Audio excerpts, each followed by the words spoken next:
que les piliers de l'administration, c'est les gens qui sont en grève. C'est les gens qui sont en grève.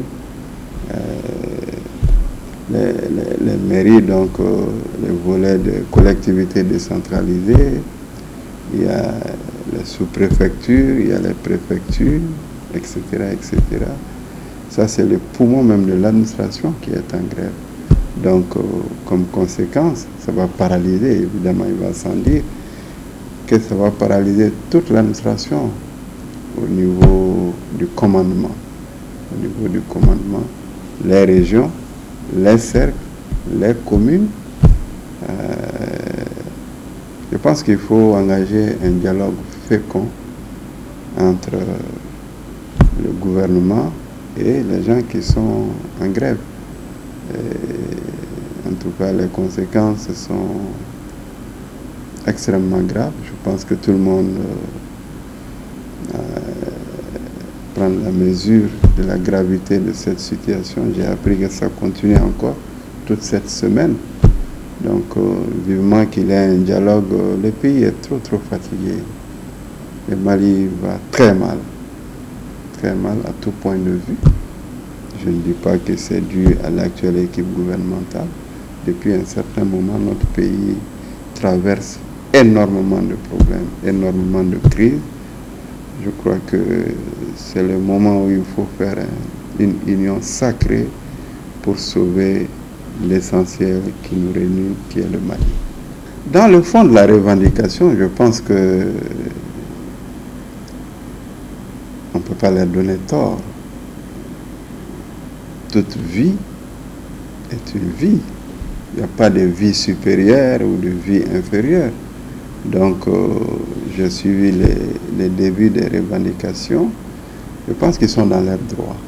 Ils sont dans leurs droits. Personne ne peut contester cela. Mais au-delà, je pense que ce que j'ai dit tantôt, il faut nouer vraiment le dialogue. Avec le dialogue, on peut résoudre pas mal de problèmes. Les vertus du dialogue sont vraiment très puissantes.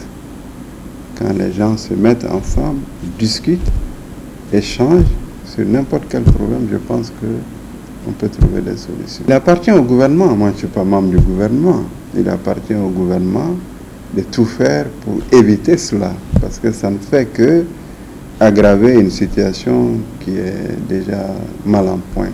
Je l'ai dit tantôt, notre pays, depuis très longtemps, se trouve dans une situation extrêmement grave, sur tout point de vue, à tout point de vue.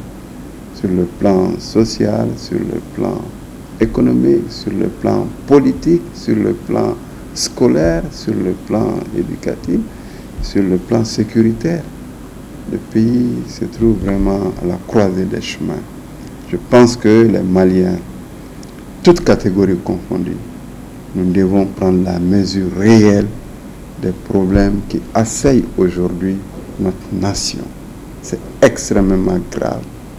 Donc, tout acte posé de part et d'autre, nous devons prendre la mesure et toute la mesure des problèmes aujourd'hui qui assaillent notre pays. C'est extrêmement grave. On ne le souhaite pas. Je pense que le gouvernement doit tout mettre en œuvre pour qu'il n'y ait pas d'autres grèves. Voilà. Je pense que la feuille de route qui est en cours d'élaboration de la transition doit tout faire pour qu'il y ait une trêve sociale pour faire face à l'essentiel, c'est-à-dire les questions de sécurité, questions de défense et de sécurité, la réconciliation nationale, le vivre ensemble, ensuite les questions autour de l'éducation, les questions relatives autour de l'économie, relancer cela. Je pense que si on arrive à mettre ces trépieds, ces 4 pieds, donc tout le reste peut venir après. Procéder à une analyse, j'ai une profonde pensée aux populations qui y vivent là-bas. Être assiégé des semaines durant, vraiment, je ne peux que exprimer toute ma sympathie et toute ma préoccupation par rapport à leur situation. Ça fait très mal. Ça fait très mal. Ce qui arrive, moi je ne suis pas sur le terrain. Je ne suis pas sur le terrain. Alors, il y a des choses. Il y a des choses qu'il faut voir dans cette situation. Et c'est du jamais vu dans notre pays quand même. Qu'on arrive à siéger toute une localité. Alors, d'aucuns disent qu'il faut engager l'épreuve de force.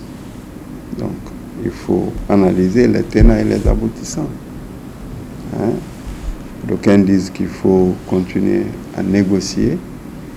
Moi, je crois que la stratégie qui doit prévaloir, à mon avis, c'est de préserver les vies humaines. Parce que cela n'a pas de prix. Si c'est la négociation qui peut aboutir, tant mieux. Si c'est l'épreuve de force qui peut amener cela, tant mieux. Moi, je ne peux pas dire, je ne connais pas la situation exacte sur le terrain, quelle est la voie qu'il faut privilégier. En tout cas, il faut privilégier les vies humaines. Toute intervention doit aller vraiment dans ce sens.